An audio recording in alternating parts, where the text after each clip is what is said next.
żołnierza, tułaczy ślad. Daleka jest droga, zawieja chybła, od śniegu narwików,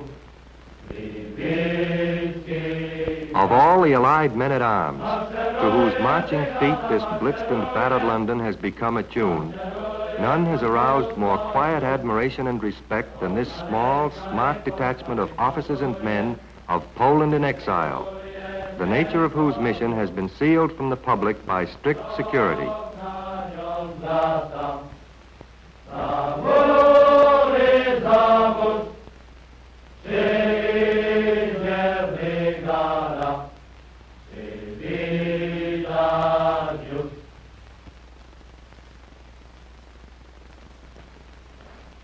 Here in London, we have a unique school operated by the Polish Ministry of National Defense for the American Office of Strategic Services. 40 especially selected young soldiers of the Polish Army are undergoing intensive training as secret intelligence agents and radio operators. They were forced to serve in the German army and used the first opportunity to surrender to the Allied armies in France. After arrival in Scotland, they were especially vetted by Polish military authorities and inducted into the Polish army. Basic paramilitary training was given to these men previous to their coming to this school, and each student is a graduate parachutist. All of them are designated for important secret intelligence operational tasks in the enemy country. They have volunteered for this work. When their training will have been accomplished, they will be dispatched to Germany in teams of 2, 1 agent and 1 radio operator. The instruction at the school is in the hands of skilled Polish technicians who are putting the students through a most intensive 6-month course in which every feature of clandestine work behind enemy lines and under most unfavorable conditions is carefully considered. The physical premises of our school and the various supplies are furnished by the Office of Strategic Services, but otherwise the school is being operated for the OSS as a Polish military establishment and in accordance with Polish Army administrative procedure. The accomplishment of this project has been made possible through the efforts of our 2 Polish colleagues. In my capacity as chief of the Polish section, Office of Strategic Services, European Theater of Operations, I want you to meet on my right Major Szumowski of the Polish General Staff and head of the Polish Special Force headquarters in London. For 2 years during this war, he was directing Polish underground activities in France with superior results. The Polish military authorities are very pleased to cooperate with our American allies in every possible field in the fight against the Germans.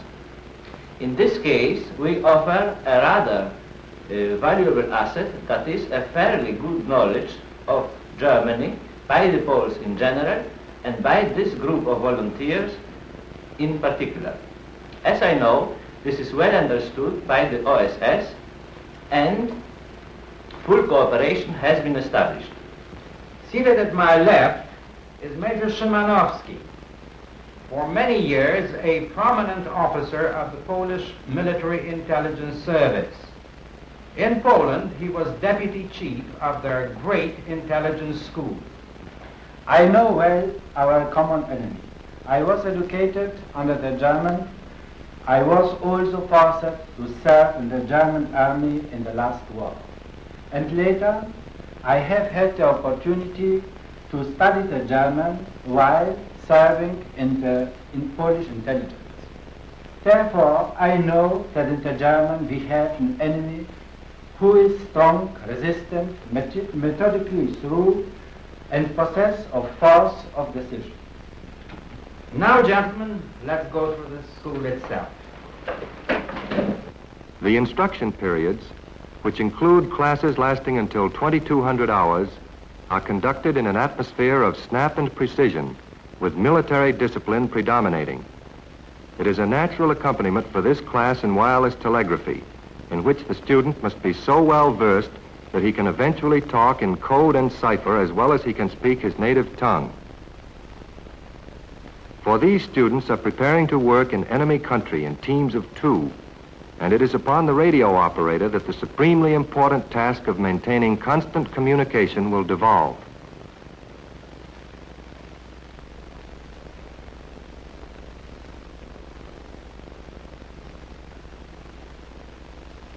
Various instruments assist the agent to increase his sending and receiving speed as well as to record it. Exercises conducted within the confines of the guarded buildings later give way to more practical tests, in which students are directed to suburbs surrounding London and told to communicate with one another, as well as with the permanent station located here.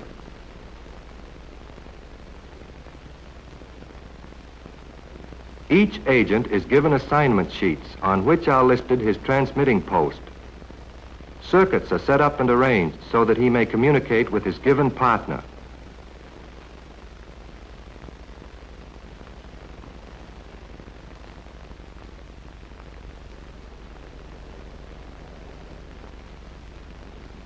Courses in the theory of electricity and magnetism are designed to acquaint the operator with every detail of his business, especially so that he may never be forced to inquire about current and voltage while in enemy territory, a mistake fatal to agents.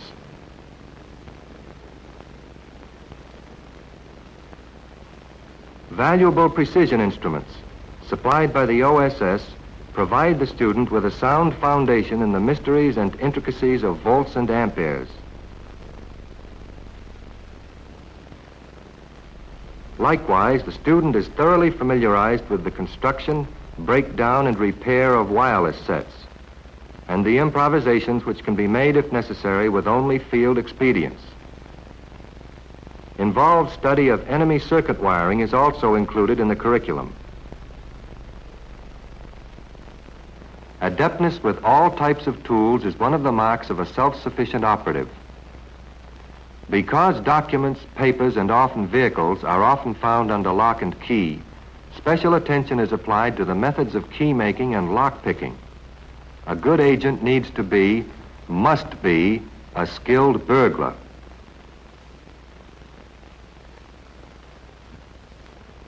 Various stages of encoding and enciphering, involving every known type of cryptography, are painstakingly absorbed.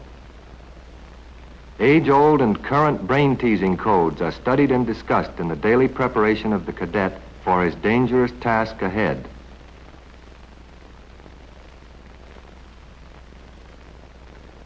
The daily class in German language exercises. Each student speaks this tongue fluently.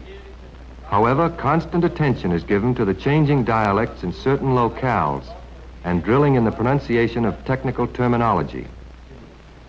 Fliegerisch. Fliegerisch. Lotniczy. Lotniczy. Der Zentralflughafen. Der Zentralflughafen. Port lotniczo-centralny. Port lotniczo-centralny. Die Luftwaffe. Die Luftwaffe. Broń lotnicza. Broń lotnicza. Der Luftraum. Der Luftraum. Przestrzeń lotnicza. Przestrzeń lotnicza. Supplementary language study is also prepared for the agent by means of recorded instruction, although the student by no means confines his interest to the enemy language alone. Through the medium of latest foreign literature, he keeps abreast of whatever printed information the Nazi propaganda machine permits to reach its subjects.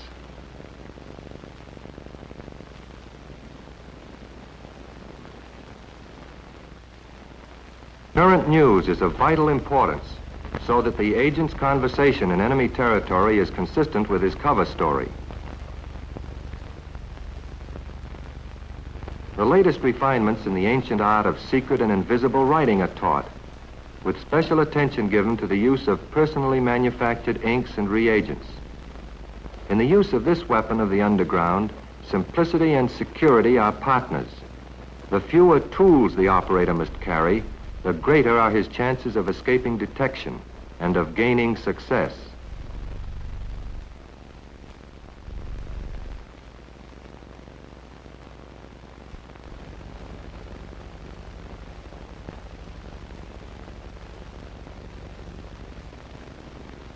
Even so convenient a source of heat as the glowing end of a cigarette will produce a visible chemical reaction.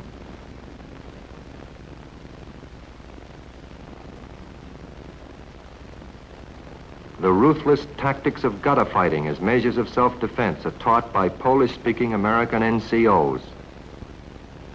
Basic instruction includes the handling of various weapons, knife fighting, judo, and related forms of close combat, both armed and unarmed.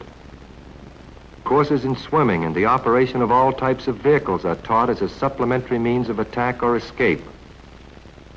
In no aspect of agent training does the full character of his ultimate duty reveal itself more clearly than in the espionage and counter-espionage field exercises. Here, the uniformed soldier dons mufti to simulate reality while on a field test. The agent is briefed as to his assignment and the tactics to use when infiltrating the Piccadilly streets and pubs in search of the answer to his given problem. In a matter of days or weeks, he knows he may be on the same type of quest in a beer hall off Unter den Linden. As the student prepares to go off on his field problem, his last interview is with the school commandant. Here, his objective is revealed to him by the instrument that he will come to know so well, detailed maps. The student briefed here has been designated to gather data and statistics relating to one of the Thames River bridges.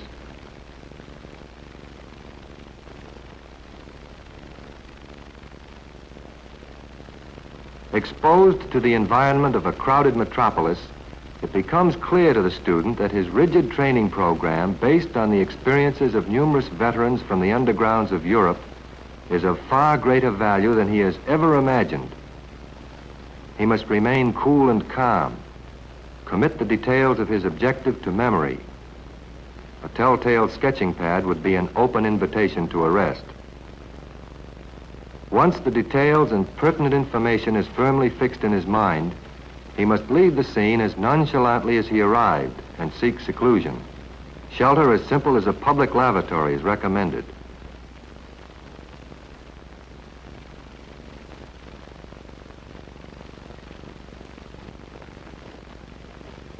Even his first sketches are done with cryptic characters so that they need not spell spy to his potential captors. Back at the school in the well-equipped photographic darkroom, the student turns in his exposed negatives, if he has had use for his camera, where they will be speedily processed.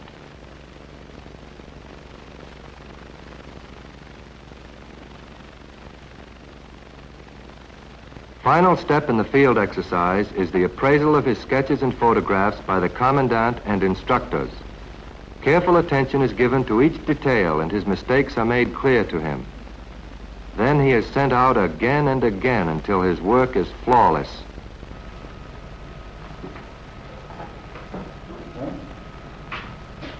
Powstań! Stanąć! Laga. Jeszcze Polska nie zginęła, póki my żyjemy. To nam obca przemodzieła, szalon niewiernych. Portrayed by this courageous band of Poland's exiled sons is a true cross-section of the peoples of that nation. 5 terrible years of brutal suppression. Yet their enthusiasm and desire to aid the Allied cause against the intruder is undeniable proof of still another debt of humanity and justice to the civilized nations of the world.